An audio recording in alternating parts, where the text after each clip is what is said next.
গত রাতে 2টার দিকে মেয়েটার মা থানায় আসে, এসে নিখোঁজ জিডি করার পরেই থানা থেকে একটা টিম বিভিন্ন জায়গায় খোঁজখবর নেয়, পাওয়া যায় নাই। আজকে সকালের দিকে, ভোরের দিকে 6টা সাড়ে 6টার দিকে ফোন আসে থানায় যে মসজিদের 2য় তলায় একটা লাশ পাওয়া গেছে।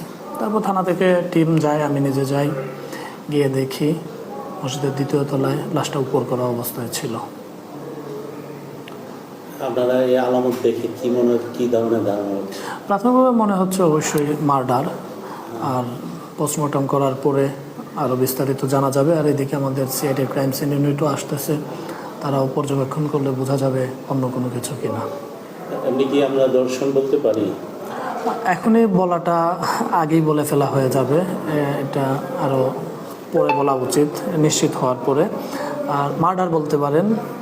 আর আমাদের আইনগত প্রক্রিয়াও চলমান আছে, যারা এর সাথে সম্পৃক্ত এরকম সন্দেহভাজনদেরকে আমরা পাকড়াও করছি এবং জিজ্ঞাসাবাদও করছি। ইতিমধ্যে আমরা 2জনকে নিয়ে এসে জিজ্ঞাসাবাদ করতেছি, তারাও সন্দেহের তালিকায় আছে।